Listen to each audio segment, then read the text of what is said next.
Hello students, मैं Manoj Agrawal for the NEET classes. Mukhyamantri Abhyudaya योजना में आपका स्वागत है।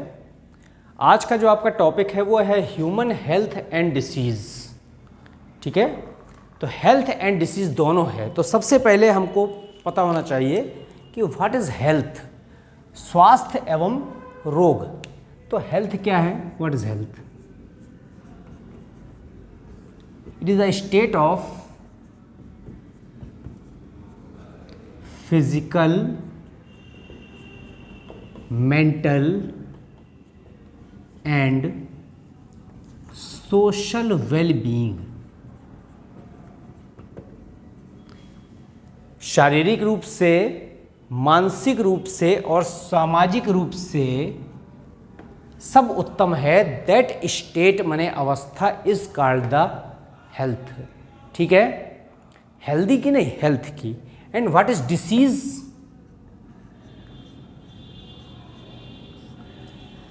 डिसीज माने आप नाम देख सकते हैं, डिस एंड ईज। ठीक है ना, मतलब नॉट कंफर्ट, नॉट कंफर्ट। अगर आराम नहीं है, ठीक हेल्थ स्टेट अलाउ नहीं कर रही है, तो ऐसी जो कंडीशन है that is called the disease. तो यहाँ पर जो डिसीज है, it is not is health disorder कह सकते हैं, also called the health disorder. अभी जो हेल्थ डिसऑर्डर है ये कैसा हो सकता है? ये हेरिडिटरी हो सकता है, इट मे बी आनुवंशिक रूप से हमारा हेल्थ डिसऑर्डर हो सकता है, जेनेटिकली डिस्टर्बेंस हो सकता है, इन्फेक्शन से हो सकता है, इन्फेक्शन से हो सकता है, या लाइफ स्टाइल या हमारी हैबिट से हो सकता है। किसी भी तरह से हेल्थ का डिसऑर्डर है, that is called the disease. तो आपको पता है यहाँ पर कि जो 7 अप्रैल है, 7 अप्रैल क्यों मनाया जाता है यहाँ पर?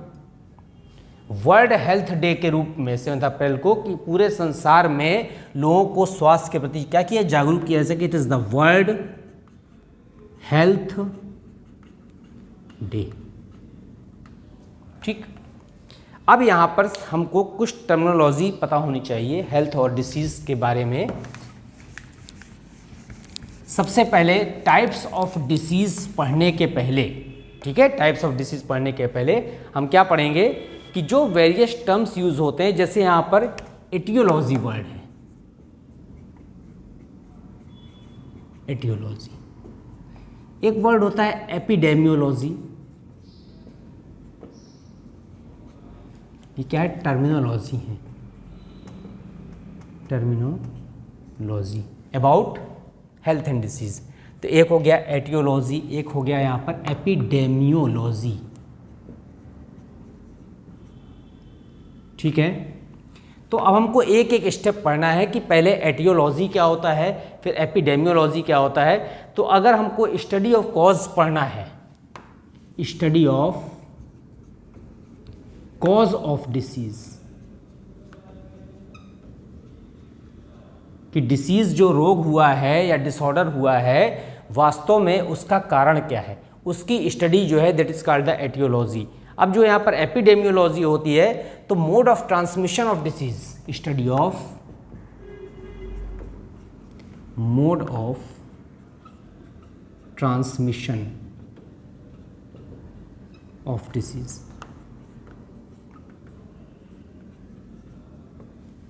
अब कोई जो रोग हुआ है वो उसके ट्रांसमिशन माने स्थानांतरण का, दूसरी जगह फैलने का क्या तरीका है ना? बाय एयर जा रहा है, बाय वाटर जा रहा है, बाय माउथ जा रहा है, बाय ओरली जा रहा है, कि सॉइल बॉर्न है, कैसे यहाँ पर माइक्रोब्स डिस्कवर हो रहे हैं, उसके बारे में हमको पढ़ना है। इसके अलावा हम कहते हैं एपिडेमिक।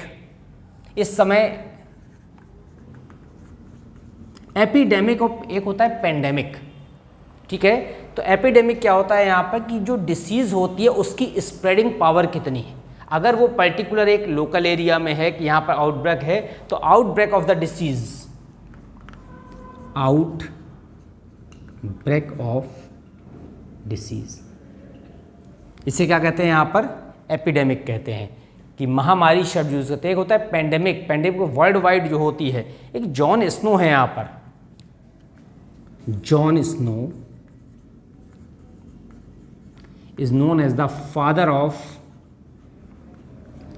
epidemiology, epidemiology, ठीक है। एक साइंटिस्ट हुए हैं यहाँ पर रॉबर्ट कोच,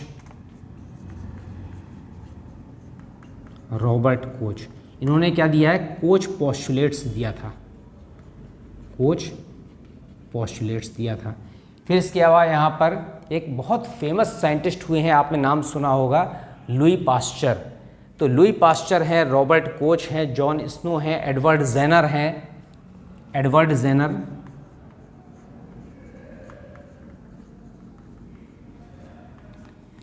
सबसे पहले वैक्सीनेशन अगर किसी ने किया था, आपने टीकाकरण नाम सुना होगा, अभी वैक्सीन के बारे में बताएंगे कि वैक्सीनेशन क्या होता है।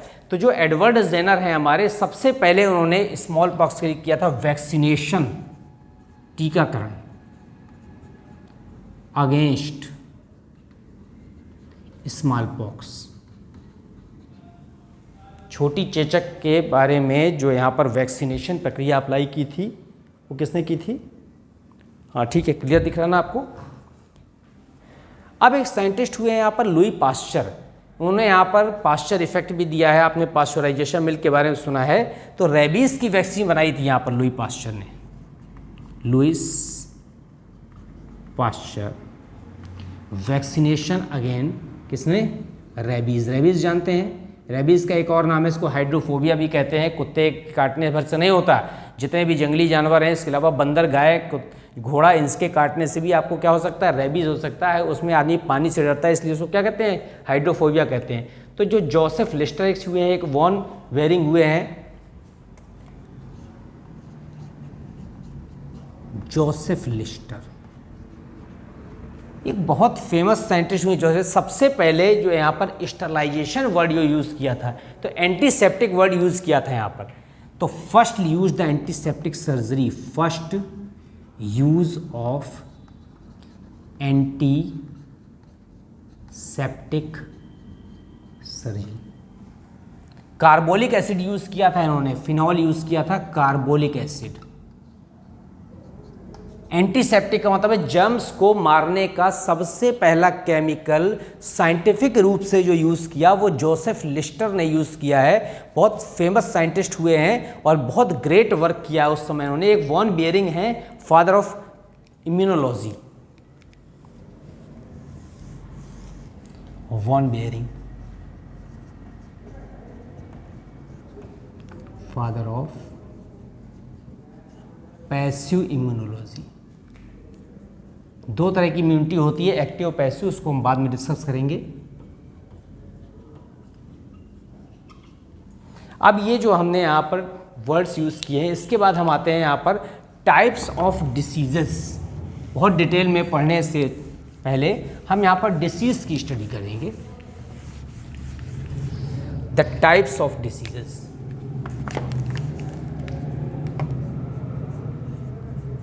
टाइप्स ऑफ डिसीज, रोग के प्रकार। तो रोग के प्रकार यहाँ पर कई तरह से क्राइटेरिया है। एक तो यहाँ पर होता है हेरेडिटरी एंड नॉन हेरेडिटरी। आनुवंशिक रोग कौन कौन से हैं और अनानुवंशिक रोग कौन कौन से हैं। तो आनुवंशिक में आपको पता है यहाँ पर लिंग शरण वंशागति वाले आप पढ़ चुके हैं, सिकल्स वर्णांता है, हीमोफीलिया है। नॉन हेरिडिटरी में जो है यहाँ पर क्या है, बेरी है, ये सब डेफिशिएंसी डिसीज सब इसमें आ जाएंगी, टीबी वगैरह ये सब नॉन हेरिडिटरी होती हैं। फिर इसके बाद जो दूसरी स्टडी है यहाँ पर congenital and acquired diseases. Congenital माने बाई बर्थ, जन्म से जो डिसीज हो रही कॉन्जेनाइटल है, और एक्वायर्ड माने थ्रू आउट लाइफ, जीवन में जो डिसीज को लग गई है वो एक्वायर्ड डिसीज है। इस बेस पर हम स्टडी कर सकते हैं। तीसरा स्टडी है यहाँ पर non communicable and communicable diseases. Hindi में कहते हैं असंक्रामक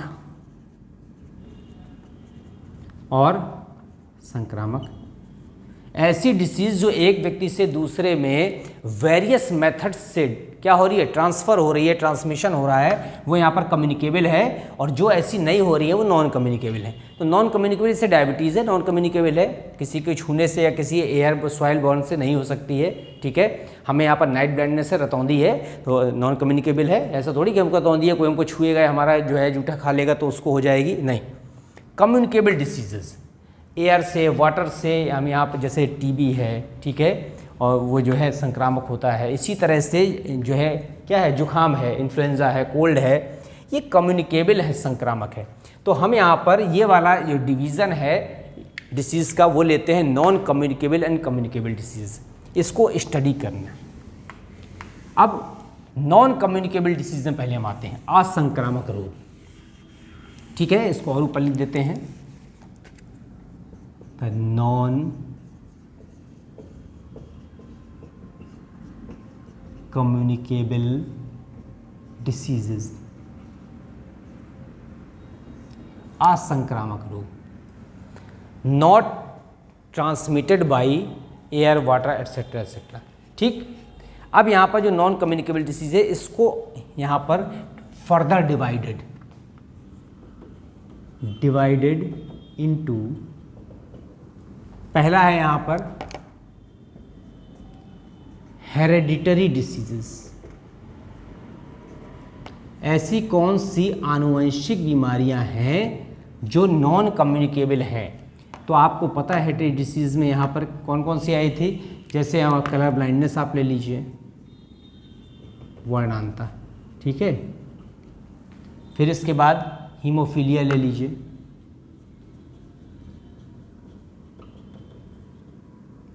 ठीक, आनुवंशिक है। और कौन सी है, सिकल सेल एनीमिया ले लीजिए, वो भी यहाँ पर क्या है, हेरेडिटरी डिसीज़ है, sickle cell anaemia.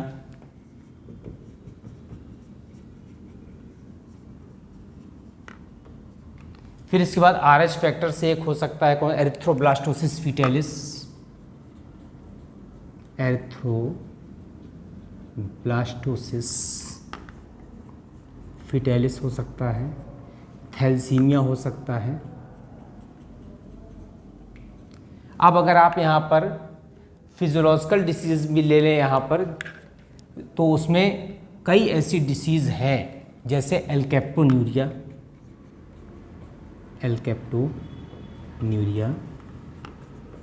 Phenyl ketonuria, ठीक है, फिनाइल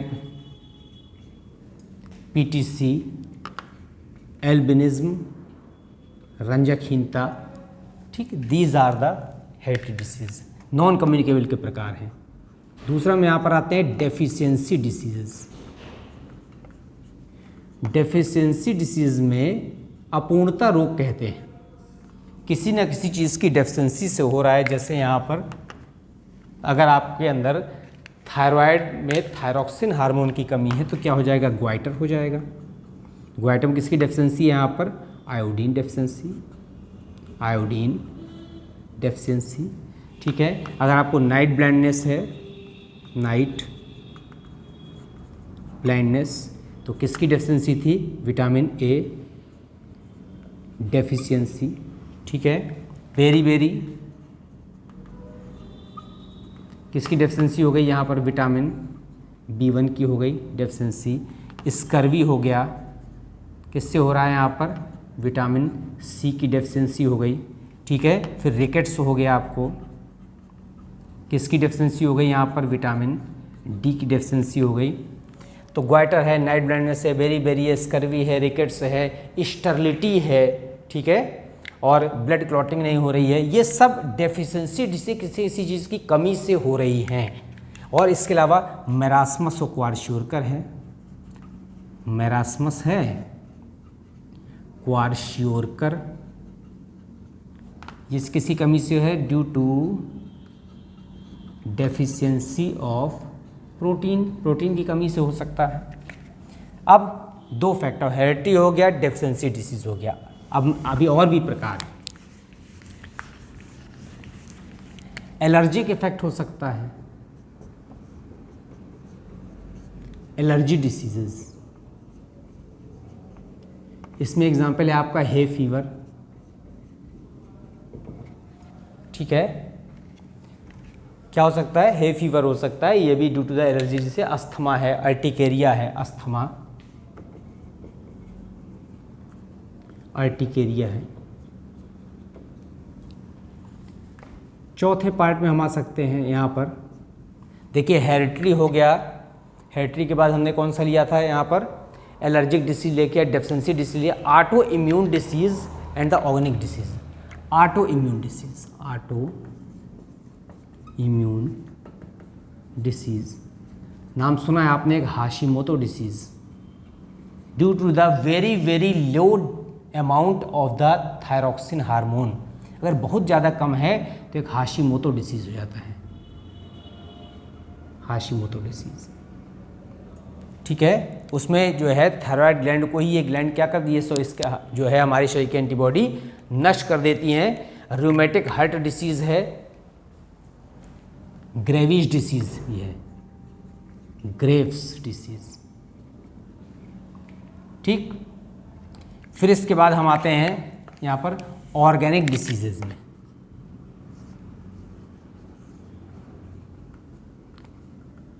ऑर्गेनिक डिसीज में बॉडी के मल फंक्शनिंग के कारण, बॉडी ऑर्गन्स के मल फंक्शनिंग का जो डिसीज हो गई हैं वो ऑर्गेनिक हैं। उसमें आर्थराइटिस है, थ्राम्बोसिस है, आर्टियोस्क्लेरोसिस है, हार्ट डिसऑर्डर है,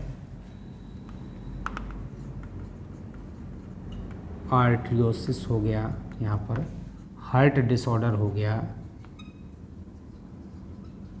स्क्लेरोसिस हो गया,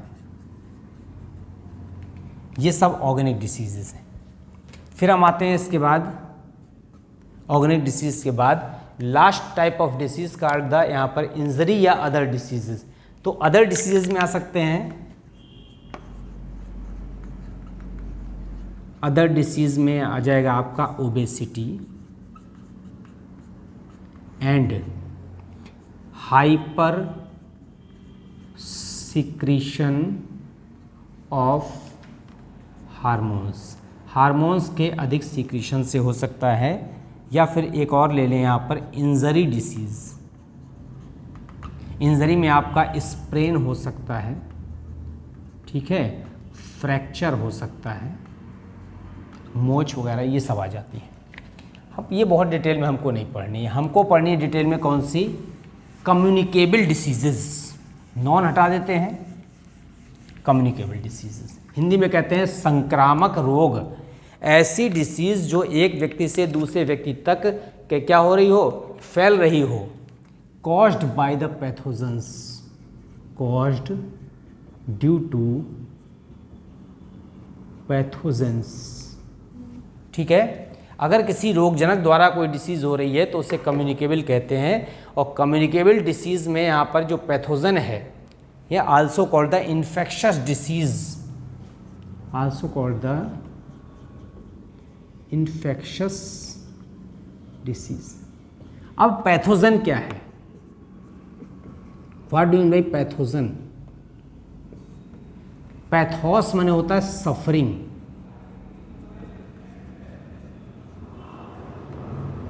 और जेन माने होता है टू प्रोड्यूस। शरीर में नॉन इजीनेस उत्पन्न करने वाला जो कारक है वो क्या कहलाता है, पैथोजन कहलाता है। और इसी की स्टडी पैथोलॉजी लैब में की जाती है। तो जो पैथोजन है उसको यहाँ पर एक रॉबर्ट कोच ने यहाँ पर क्या किया, डिस्क्राइब किया कि particular organism is pathogen are not established by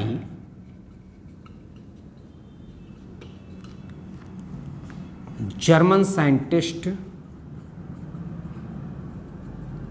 Robert Koch. एक साइंटिस्ट हुए रॉबर्ट कोच, उन्होंने यहाँ पर डिस्क्राइब किया कि कोई ऑर्गेनिज्म को हम पैथोजन कब कह सकते हैं, ठीक है, बाय फॉलोइंग क्राइटेरिया। निम्न दशाओं के आधार पर हम उसको क्या कह सकते हैं, पैथोजन कह सकते हैं। सबसे पहले तो यहाँ पर कौन कौन सी दशाएं हैं कि जो पैथोजन है वो यहाँ पर डिसीज एनिमल में हमेशा होनी चाहिए। डिसीज्ड ऑर्गेनिज्म या animal should always contained it. हमेशा डिसीज्ड ऑर्गेनिज्म या एनिमल में वो पाया जाना चाहिए, ठीक है। और क्या होगा, it should be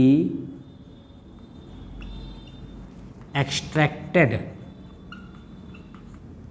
from animal and cultured in vitro. बाहरी वातावरण में एनिमल से निकालने के बाद इसका कल्चर किया जा सके, उसको आइसोलेट कर सकें, ठीक है, एक्सट्रैक्ट कर सकें, और वो फिर से क्या कर सके, that organism again produce disease in healthy animal after inoculation. अगर हम उसको फिर से इनोकुलेट कर दें दूसरे की बॉडी में, तो वो फिर से क्या कर दे, हेल्दी एनिमल को में डिसीज़ क्रिएट कर दे। अगर ये सिम्टम पाए जाएंगे तब हम इसको पैथोजन कहेंगे, रोगजनक कहेंगे, अदरवाइज नहीं कहेंगे। तो ये तो हो गई पैथोजन की डेफिनीशन। अब डेफिनीशन के बाद पैथोजन की हम आते हैं कि मोड ऑफ ट्रांसमिशन, कि यहाँ पर कैसे, यहाँ पर क्या हो रहा है, ट्रांसमिशन हो रहा है।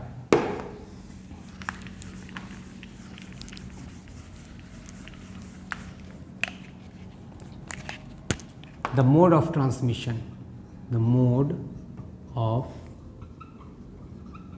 ट्रांसमिशन, तो क्या हो सकता है, दो तरह से ट्रांसमिशन हो सकता है पैथोजन का। कैसे कैसे हो सकता है, एक तो हो सकता है डायरेक्ट, और दूसरा हो सकता है यहाँ पर इनडायरेक्ट। अब आप देखिए जो यहाँ पर संक्रमण का तरीका है वो दो प्रकार है, डायरेक्ट और इनडायरेक्ट। क्या मतलब होता है डायरेक्ट ट्रांसमिशन में, टच से हो रहा है, सॉइल कांटेक्ट में हो रहा है, बाय टचिंग, सॉइल कांटेक्ट, हमारे जो उत्सर्जी पदार्थ हैं उसके टच में आने पर ये हो सकता है बाय स्नेक बाइट,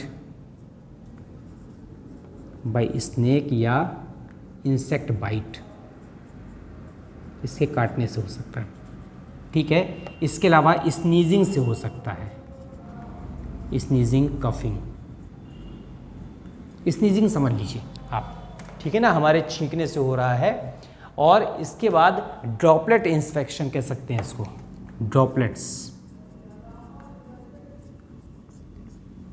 दूसरा जो इनडायरेक्ट ट्रांसमिशन है वो बाय एयर हो सकता है, ठीक है, बाय वाटर हो सकता है, बाय फूड हो सकता है, कॉन्टेमिनेटेड फूड, ठीक, बाय यूटेंसिल्स हो सकता है, हम बर्तन छू रहे हैं उससे, बाय डोर्स, ठीक है। तो यहाँ पर क्या हो सकता है, डोर गेट्स, डोर हैंडल्स, दरवाजे के हैंडल टच करने से हो सकता है, यूटेंसिल्स होता है, एयर से हो सकता है, वाटर से हो सकता है, फूड से हो सकता है, ठीक है, सॉइल से हो सकता है। तो ये आप देखिए इतनी तरह से यहाँ पर कांटेक्ट होने पर क्या हो सकता है, इन्फेक्शन हो सकता है। It's a indirect transmission. अब इसके लिए बॉडी में डिफेंस मैकेनिज्म है, तो हमें यहाँ पर कम्युनिकेबल डिसीज़ के बारे में पहले पढ़ना है। पहले हम क्या पढ़ लेते हैं, डिसीजेस पढ़ लेते हैं। अब कम्युनिकेबल जो डिसीजेस हैं, ये डिसीजेस हो सकती हैं बाई प्रोटोजोन्स, हो सकती हैं प्रोटोजोआ से, ठीक है, बाई किससे हो सकती हैं, वायरस से हो सकती हैं, बाई बैक्टीरिया से हो सकती हैं, बाई फंजाई से हो सकती हैं, ठीक है। और किससे हो सकती हैं? प्रोटोजोआ से, वायरस से, बैक्टीरिया से, फंजाई से, पीपीएलओ से, एट्सेट्रा एट्सेट्रा, मेन यही है। अब हमको यहाँ पर अलग अलग पढ़ना है कि प्रोटोजोआ से हो रही है, वायरस से, बैक्टीरिया से। अभी हम सबसे पहले पढ़ते हैं प्रोटोजोन डिसीज।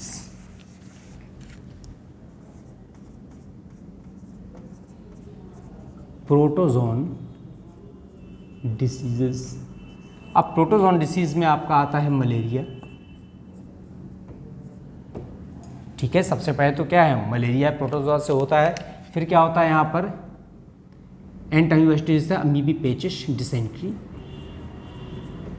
अमीबिक डिसेंट्री, ठीक है। फिर इसके बाद और क्या है यहाँ पर? एंटामीबा कोलाई से होता है यहाँ पर। तो अभी हम मेनली मलेरिया में आते हैं। This is the malaria. सबसे पहले तो आप नाम समझ लीजिए, मल मने होता है फाउल, गंदगी, ठीक है, और एरिया मने प्लेस। तो जो गंदी जगह है, प्लेस होती हैं, वहाँ से मलेरिया प्रोड्यूस होता है। और ये जो मलेरिया की जो डिस्कवरी हुई है यहाँ पर, वो गंदे प्लेस पर पाए जाने के कारण हुई है। और जो मलेरिया में यहाँ पर सबसे पहले चार्ल्स लेवेरॉन ने इसको डिस्कवर किया था, amoeboid form malaria, discovered by Charles Laveran in human RBC. मनुष्य की आरबीसी में यहाँ पर चार्ल्स लेवेरॉन एक साइंटिस्ट थे। उन्होंने सबसे पहले जो स्टेज प्राप्त की और उसको क्या कहा गया? मलेरिया कहा गया। और ये डॉक्टर रोनाल्ड रॉस ने सबसे पहले सिद्ध किया। एंड डॉक्टर रोनाल्ड रॉस, ये ब्रिटिश डॉक्टर थे आर्मी में, British, discovered the mosquito as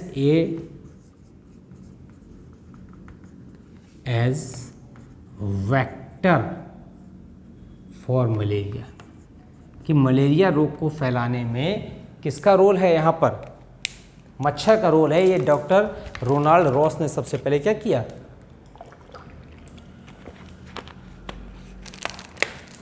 discover किया। अब आप देखिए, जो मलेरिया डिसीज होती है वो मोस्टली किस प्रोटोजोआ से होती है?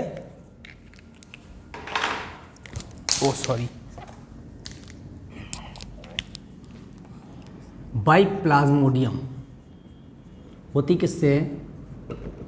प्लाज्मोडियम से होती है। ये डाइजेंटिक होता है। इसका मतलब है जो लाइफ स्पॉन या जीवन होता है वो 2 होस्ट में पूरा होता है।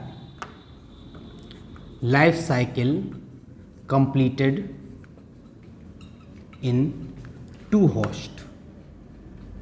2 होस्ट में लाइफ साइकिल कंप्लीट हो रही है। यहाँ पर जो प्राइमरी होस्ट है जिसमें most of the life cycle complete होती है वो ह्यूमन है, ह्यूमन एंड अदर वर्टिब्रेट्स, मनुष्य भर नहीं है, ठीक है। और इसके अलावा जो सेकेंडरी होस्ट है, यहाँ पर सेकेंडरी होस्ट का एक और नाम है, यहाँ पर इंटरमीडिएट होस्ट भी कहते हैं, इंटरमीडिएट होस्ट, या एक और नाम है यहाँ पर जो वेक्टर भी कहते हैं।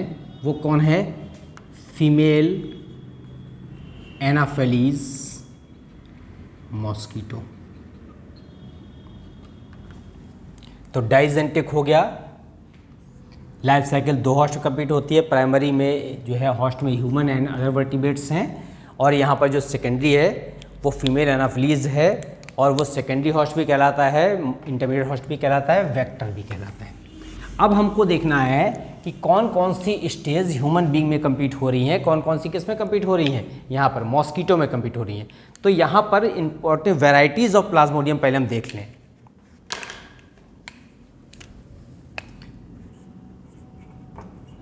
वैराइटीज़, ठीक है। तो वैरायटी के अलावा यहाँ पर हम इसको और भी कुछ नाम दे सकते हैं, या स्पीशीज़ कह सकते हैं, स्पीशीज़ ऑफ प्लाज्मोडियम। तो एक तो है यहाँ पर प्लाज्मोडियम वाइवेक्स, ठीक है। एक और है यहाँ पर प्लाज्मोडियम ओवेल, एक यहाँ पर Plasmodium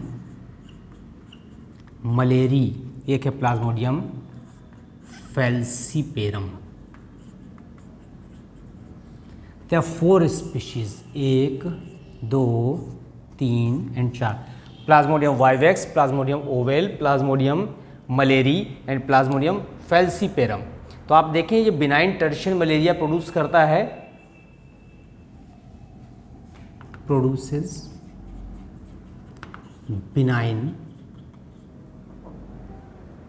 NIGN benign tertian malaria. और आफ्टर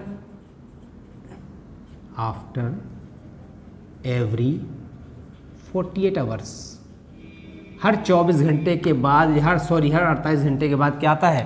फीवर आता है। यहाँ भी ये प्रोड्यूस करता है oval tertian malaria, oval tertian malaria. यहाँ भी ये सेम है, एवरी 48 आवर्स के बाद प्रोड्यूस करता है। तो प्लाज्मोडियम मलेरी है यहाँ पर, ये यहाँ पर मेन है। अब ये क्या करता है कि हर 72 घंटे के बाद फीवर इसमें आता है ट्रॉपिक एरिया में, और इसे क्वार्टरनल मलेरिया भी कहते हैं, quarter malaria, quartan malaria. Fever every 72 hours, हर 72 घंटे के बाद फीवर आता है। और जो प्लाज्मोडियम फैल्सीपेरम है, it is the highly fatal, ये घातक होता है फैल्सीपेरम। और इसमें जो लगातार रिकरेंस हो रहा है, इसे मैलिग्नेंट टर्शियन मलेरिया भी कहते हैं, और इसमें परनीशियस मलेरिया भी कहते हैं, highly fatal pernicious malaria.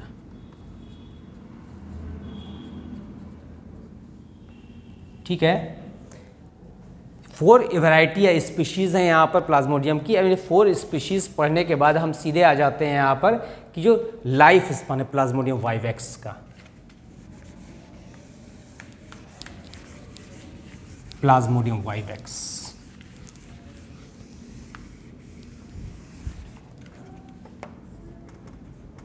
Life cycle of Plasmodium vivax. अब वाइवेक्स की जो लाइफ साइकिल है वो कैसे आगे बढ़ती है, कैसे इनिशिएट होती है, हमको वो पढ़ना है। 32 okay.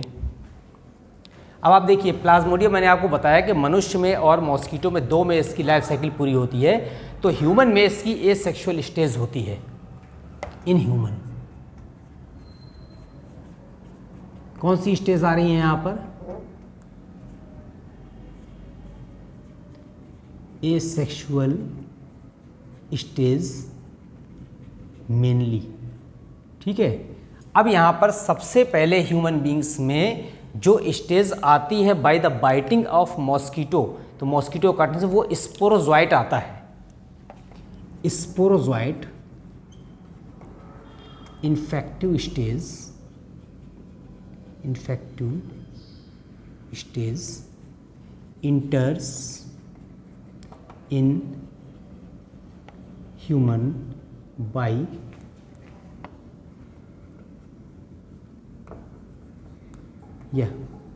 With saliva of mosquito. Mosquito के सलाइवा के साथ जो इस स्टेज बॉडी में अंदर इंटर करती है, उस स्टेज को क्या कहते हैं? स्पोरोजोइट कहते हैं।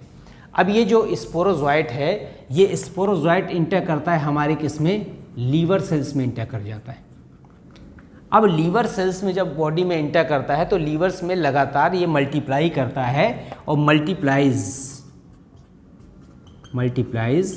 कॉल्ड शाइजोगोनी।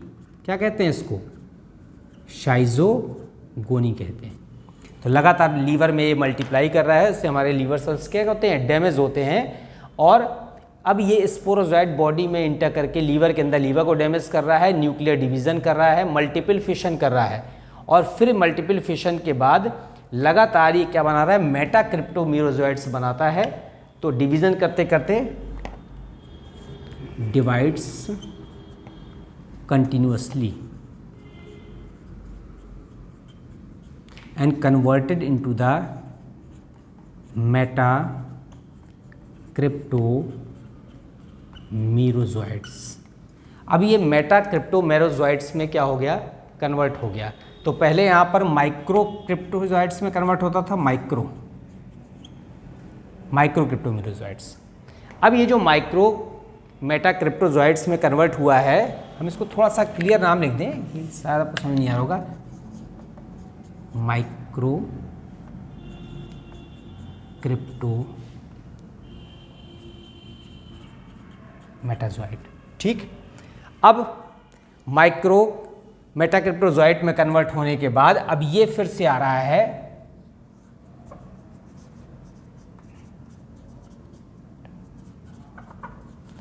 अब लीवर के बाद फिर से आगे बढ़ा। पहले तो कहाँ गया, लीवर सेल्स में आया, लीवर सेल्स के बाद फिर से आगे बढ़ रहा है। और ये जो माइक्रो मेटा क्रिप्टोजोइट हैं यहाँ, वो आरबीसी में एंटर करते हैं। तो अभी तो ये चल रहा था एक्सो एरिथ्रोसाइटिक साइकिल, एक्सो एरिथ्रोसाइटिक साइकिल। अब ये किस में इंटर करेगा, इंटर्स इनटू द आरबीसी। जब आरबीसी के अंदर इंटर करेगा तो इसे कहते हैं यहाँ पर एरिथ्रोसाइटिक साइकिल। अब क्या होगा, आरबीसी में इंटर कर गए, आरबीसी के अंदर ये फिर से डिवाइड करेगा और लगातार हीमोग्लोबिन को डैमेज करेगा और किसमें बदल जाएगा, यहाँ पर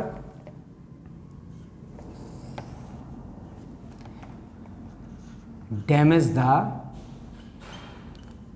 आरबीसी एंड कन्वर्ट्स इनटू, हमारी आरबीसी को लगातार डैमेज कर रहा है और आरबीसी को डैमेज करने के बाद ये जिस स्टेज में कन्वर्ट होता है उसको कहते हैं trophozoite into trophozoite. This is the trophozoite. ठीक है, ये एडल्ट है। ठीक, अब आरबीसी में लगातार डैमेज है, ट्रोफोजोइट में कन्वर्ट हो गया। ट्रोफोजोइट में ये यहाँ पर सिग्नेट रिंग स्टेज में कन्वर्ट हो जाएगा। It is converted into the signet ring stage. अब इस स्टेज में ये आरबीसी को डैमेज करके हीमोजोइन पार्टिकल्स बनाता है।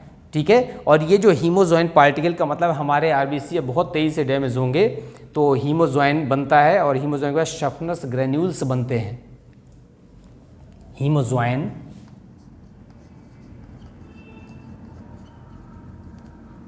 And Schuffner's dots. अब जब हीमोजोइन और शफनर्स डॉट्स बन जाएंगे आपके आरबीसी के अंदर तो निश्चित है कि इसमें पॉइजनस मटेरियल्स की संख्या बढ़ जाएगी और फिर क्या होगा, ये जिस स्टेज में कन्वर्ट होगा उस स्टेज को कहेंगे यहाँ पर शाइजोंट स्टेज। पहले ट्रोफोजोइट में था, it is converted into the schizont stage. अभी तक ये ह्यूमन बींग्स में ही लाइफ साइकिल चल रही है। अब ये शाइजोंट स्टेज में कन्वर्ट हो गया तो शाइजोंट स्टेज में कन्वर्ट होने के बाद इसे हम यहाँ पर सीधे कहेंगे मीरोजोइट्स। क्या कहेंगे, इसमें या डिवीज़न होगा, डिवाइड्स, तो हम इसे कहेंगे यहाँ पर मीरोजोइट्स। अब ये जो मेरोजोइट्स हैं, ये मेरोजोइट्स क्या बनते हैं, गैमेटोसाइट्स में बदलते हैं, मेल और फीमेल गैमेटोसाइट्स में। तो गैमेटोसाइट्स में बदलने के पहले यहाँ पर जब सफिशिएंट पार्टिकल हो जाते हैं तो क्या होता है, इस स्टेज में यहाँ पर जब सफिशिएंट शाइजोन स्टेज में हीमोजोइन पार्टिकल बन जाएंगे तो स्टेज में क्या आएगा, पहले तो रिगर स्टेज आएगी। रिगर स्टेज में क्या होगा, आपको शिवरिंग होगी, शिवरिंग। फिर उसके बाद दूसरी स्टेज आएगी, उसमें क्या होगा यहाँ पर कि जिस समय बॉडी का टेम्परेचर बढ़ता है रिगर स्टेज के बाद तो उसे क्या कहते हैं यहाँ पर, फेब्राइल स्टेज कहते हैं, फेब्राइल स्टेज, फेब्राइल स्टेज। अब यहाँ क्या होगा, बॉडी टेम्परेचर इंक्रीज करेगा। और जो तीसरी स्टेज आएगी, ये फर्स्ट स्टेज है, ये सेकेंड स्टेज है, और जो थर्ड स्टेज होगी उसे कहते हैं डिफरवेसेंट स्टेज, डिफरवेसेंट स्टेज। इस स्टेज में क्या होगा, टेम्परेचर डाउन हो जाएगा, टेम्परेचर डाउन। ये थर्ड स्टेज है। अब ये मेरोजोइट्स में कन्वर्ट हुआ। मेरोजोइट्स यहाँ पर बदलते हैं गैमेटोसाइट्स में, गैमेटोसाइट्स। अब गैमेटोसाइट्स में क्या बनता है कि मेल गैमीट्स भी बनते हैं, मेल गैमीट्स, और कैसे बनते हैं, फीमेल गैमीट्स भी बनते हैं। ये मेल और फीमेल जो गैमीट्स हैं ये क्या होते हैं, सक्ड बाई फीमेल एनाफिलीज। ये फीमेल एनाफिलीज के सक करने के बाद उसकी बॉडी में पहुंच जाते हैं। अब जब उसकी बॉडी में फीमेल एनाफिलीज के पहुंच गए तो यहाँ पर क्या होगा, यहाँ पर फ्यूजन होगा। तो फ्यूजन के द्वारा क्या बनेगा, जाइगोट बनेगा। और जाइगोट यहाँ पर किस में कन्वर्ट हो जाएगा, आपको पता है जाइगोट को ही हम क्या कहते हैं, यहाँ पर उकाइनीट कहते हैं। और उकाइनीट ऊसिस्ट में कन्वर्ट हो जाएगा। जाइगोट का मतलब है यहाँ पर उकाइनीट, उकाइनीट।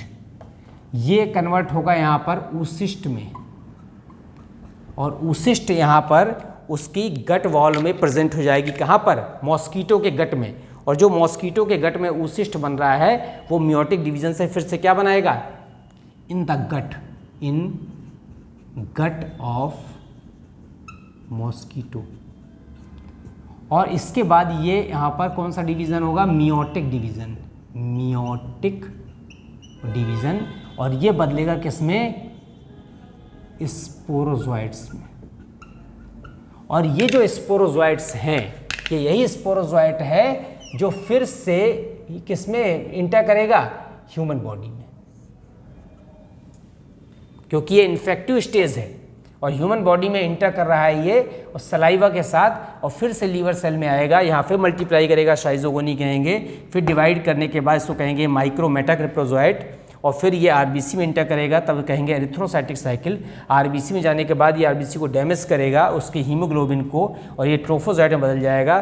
फिर इसमें अंगूठे के आकार की रचना बन जाती है, क्योंकि न्यूक्लियस एक तरफ शिफ्ट हो जाता है, सिग्नेचरिंग स्टेज।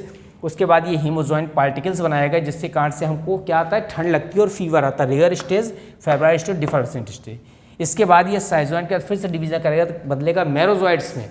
और मेरोजोइट्स में से गैमेटोसाइट बनते हैं, उसे गैमेट्स भी कहते हैं, उसे मेल और फीमेल गैमेट्स बनते हैं। और जब मॉस्कीटो ब्लड सक करता है तो ये स्टेज अगर इनसे मॉस्कीटो की बॉडी में चले गए तभी एक्टिव होते हैं। अगर नहीं जा पाए तो मलेरिया की लाइफ साइकिल क्या होती है, ब्रेक हो जाती है।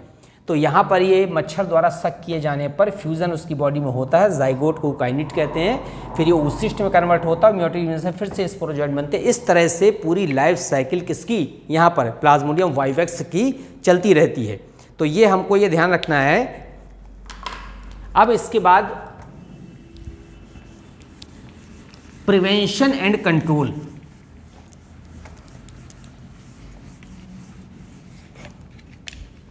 हम किस में आते हैं, prevention and control.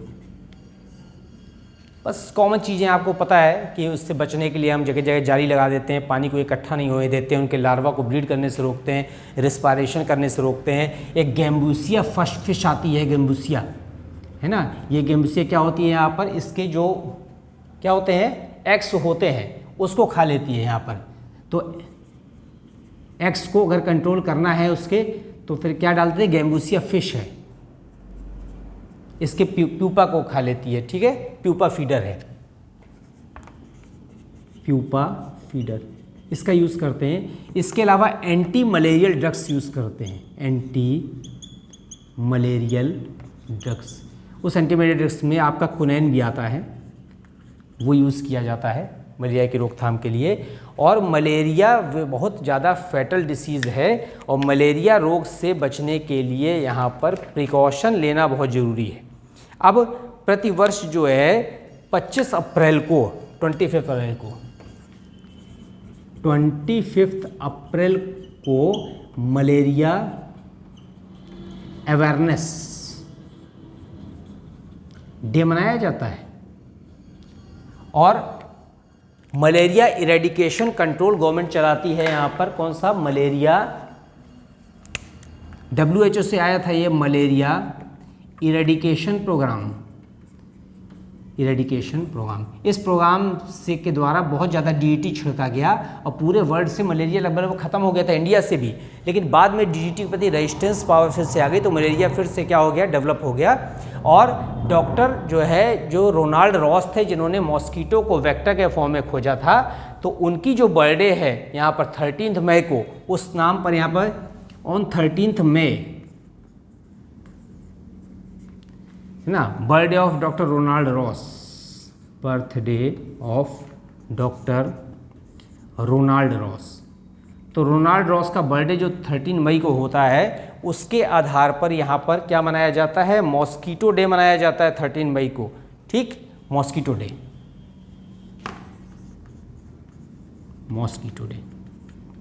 Is celebrated. तो ये प्रोटोजोन डिसीज में सबसे पहले हमने मलेरिया पढ़ लिया, सबसे इंपॉर्टेंट था और चूंकि थोड़ा सा लॉन्ग था। इसके बाद हम आते हैं यहाँ पर परजीवी प्रोटोजोआ में, पैरासिटिक, उससे कहते हैं एंट अमीबा। क्या है ये, परजीवी अमीबा। अब एंट अमीबा की कई वैरायटी हैं यहाँ पर, एंट अमीबा हिस्टोलिटिका, ठीक है, फिर एंट अमीबा जिंजीवैलिस और फिर एंट amoeba coli.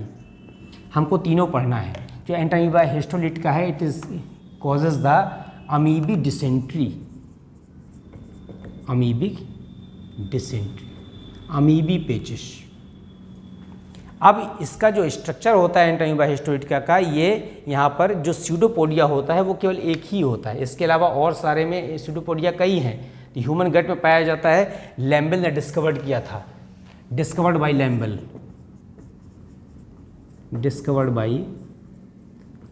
लैम्बेल, present in human gut, ठीक है। और कैसा होता है, मोनोपोडिएट, जो यहाँ पर एक ही स्यूडोपोडिया होता है, ठीक है।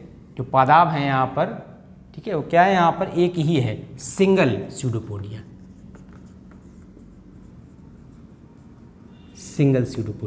अब जो इसकी इन्फेक्टिव स्टेज होती है, वो कौन सी है, टेट्रा न्यूक्लिएट सिस्ट। अगर आप इसका स्ट्रक्चर देखें,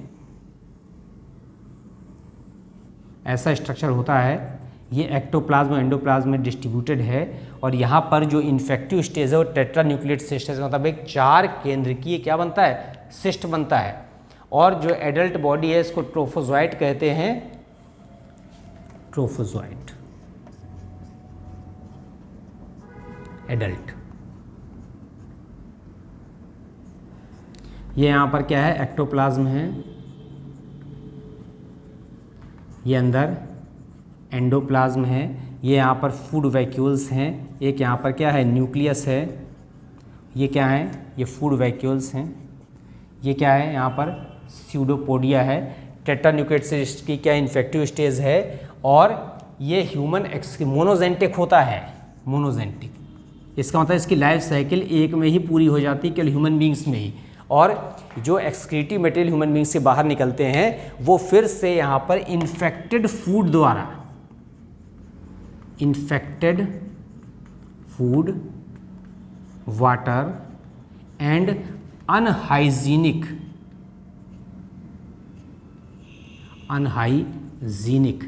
कंडीशन के कारण फिर से ह्यूमन बींग्स क्या हो जाता है, इन्फेक्टेड हो जाता है, और ये बॉडी में इंटर कर जाता है, अमीबी पेचिश उत्पन्न करता है, नासूर हो जाता है। उसके कारण से क्या हो जाती है, ब्लड रिलीज होता है, ब्लडी सॉल्यूशन, ठीक, अल्सर हो जाता है, उसके कारण से ब्लड भी एक्सक्रीटिव मटेरियल के साथ बाहर निकलता है। अब यहाँ पर इसको कंट्रोल करने के लिए, या इसका जो प्रिवेंशन है, प्रिवेंशन एंड कंट्रोल, तो यहाँ पर जो है प्रॉपर हाइजीन, साफ सफाई, प्रॉपर हाइजीन, ठीक है, सैनिटेशन, भोजन को ढक के रखना, बॉयल पानी पीना, हैंड वॉश करना, ये सब सामान्य जो जानकारी है करें। और कंट्रोल क्या है, यहाँ पर बहुत सारी ऐसी मेडिसिन्स हैं जो इसमें क्या है इफ़ेक्टिव हैं। जैसे यहाँ पर फ्यूमेजिलिन है ड्रग,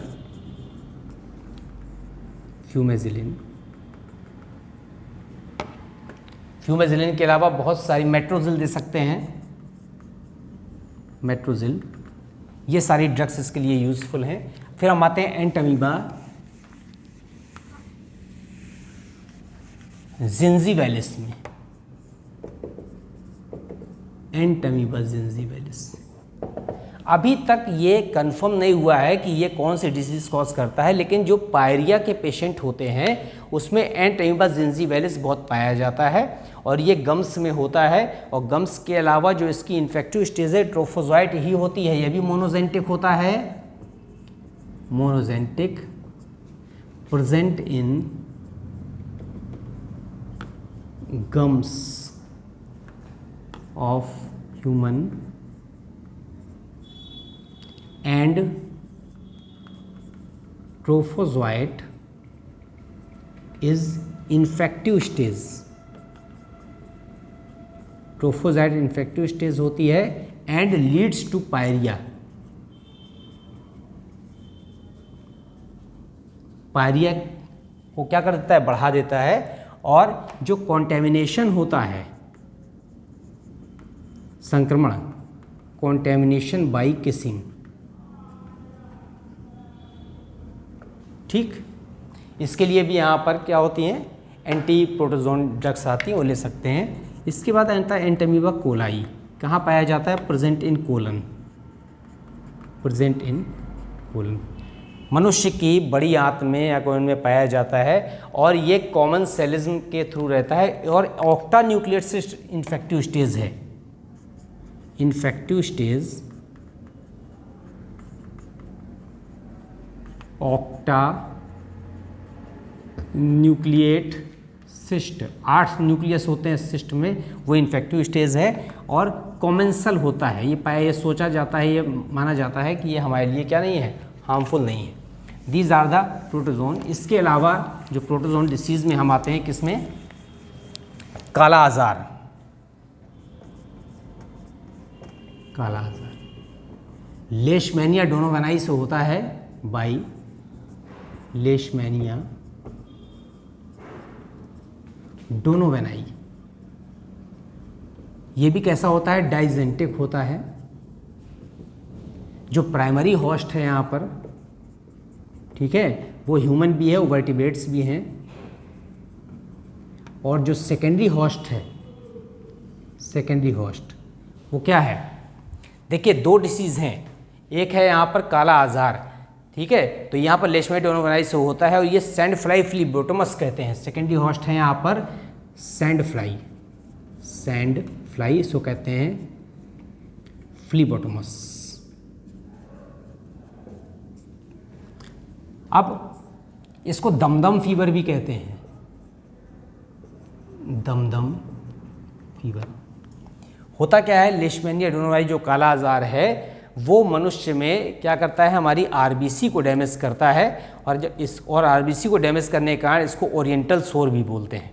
एक और है यहाँ पर African sleeping sickness, African sleeping sickness, ये लेशमैनिया डोनोवेनाई से हो रहा है और ये किससे होता है, यहाँ पर ट्रिपेनोसोमा गैम्बियंसिस, बाई ट्रिपेनोसोमा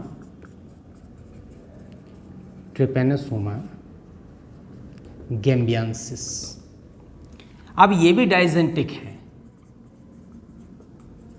इसमें भी जो है प्राइमरी जो होस्ट होता है वो तो ह्यूमन हो गया और जो सेकेंडरी होस्ट होता है, आप यहाँ पर सेकेंडरी होस्ट को वेक्टर भी कह सकते हैं या यहाँ पर इंटरमीडिएट होस्ट भी कह सकते हैं। तो लेशमैनिया डोनोवेनाई में सीसी फ्लाई है और यहाँ पर ये ह्यूमन है, प्राइमरी होस्ट है ह्यूमन और सेकेंडरी होस्ट है यहाँ पर CC fly,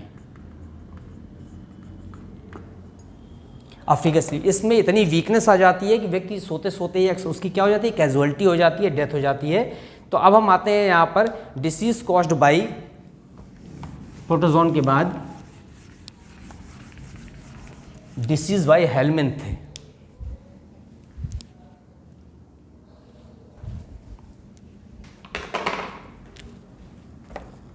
disease by helminth.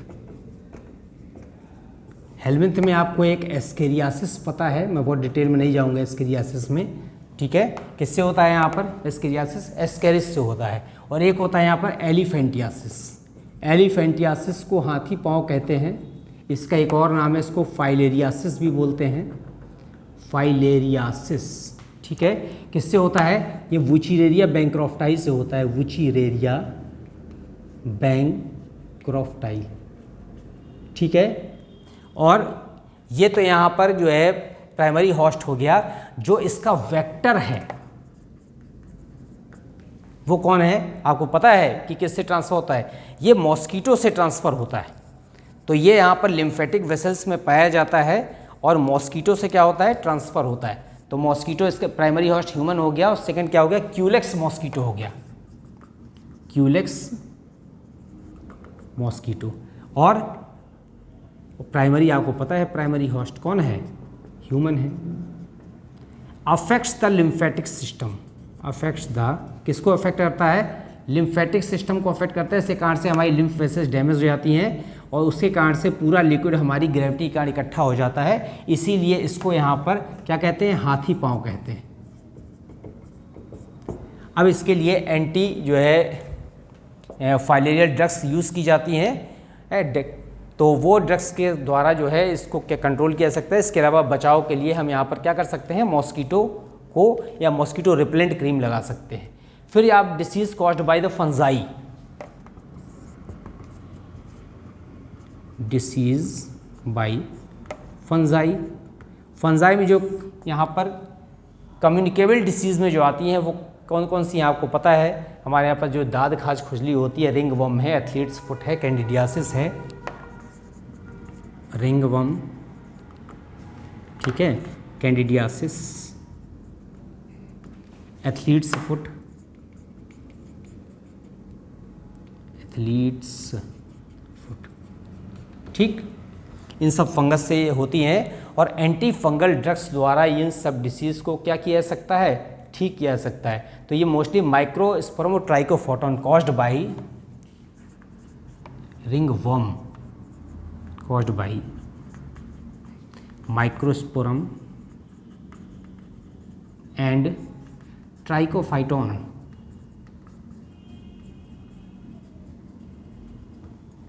इनके द्वारा यहाँ पर ये फंगल डिसीज़ क्रिएट होती हैं। अब हम आते हैं यहाँ पर disease caused by bacteria.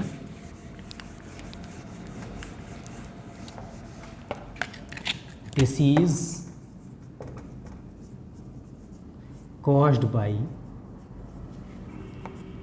Bacteria. जीवाणुओं से कौन कौन सी कम्युनिकेबल डिसीज़ हो रही हैं वो हम पढ़ रहे हैं यहाँ पर। तो जो बैक्टीरिया से हो रही हैं वो रेस्पिरेटरी ट्रैक्ट से हो सकती हैं, गट से हो सकती हैं, ठीक है, या फिर किससे हो सकती हैं? बाइट से हो सकती हैं, कीड़ों काटने से, या जेनाइटल ऑर्गन से हो सकती हैं। तो थ्रो इसको हम डिस्ट्रीब्यूट कर सकते हैं थ्रो रेस्पिरेटरी ट्रैक्ट, थ्रो गट,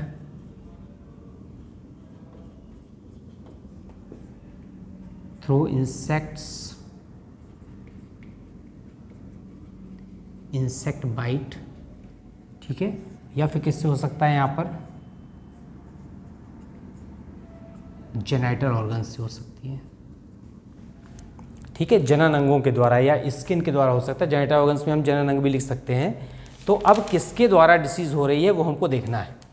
तो बैक्टीरिया के में जो रेस्पिरेटरी ट्रैक्ट से हो रहा है, निमोनिया है, डिप्थीरिया है, पर्टोसिस है, ट्यूबरक्लोसिस है। तो हम पहले देख लें, इसको 4 पार्ट में डिवाइड कर देते हैं। पहला ए पार्ट है through respiratory tract, respiratory tract, श्वसन मार्ग से द्वारा जो अंदर जा रही हैं, ठीक है, और या उसको प्रभावित कर रही हैं। तो यहाँ पर हो गया निमोनिया, कॉमन सिम्टम समझ लीजिए कि रिस्पायरेटरी पैसेज से हमारा अफेक्टेड हो जाएगा, सांस लेने में परेशानी होगी। तो निमोनिया होता है बाय द डिप्लोकोकस न्यूमोनी, आप सबको पता है डिप्लोकोकस न्यूमोनी से होता है, ठीक है। डिप्थीरिया किससे होता है? Mycobacterium diphtheriae, Mycobacterium diphtheriae. TB Mycobacterium क्या है? ट्यूबरकुलोसिस, ठीक है। निमोनिया हो गया, डिप्थीरिया हो गया, टीबी हो गया। फिर ब्रोंकाइटिस देख सकते हैं, स्ट्रेप्टोकोकस से होता है ब्रोंकाइटिस, स्ट्रेप्टोकोकस से होता है, ठीक है। स्ट्रेप्टोकोकस की वैरायटी स्टेफाइलोकोकस होता है, स्ट्रेप्टोकोकस हो सकता है। मेनिंजाइटिस हो सकता है यहाँ पर नीसेरिया स्पीसीज से, मेनिंजाइटिस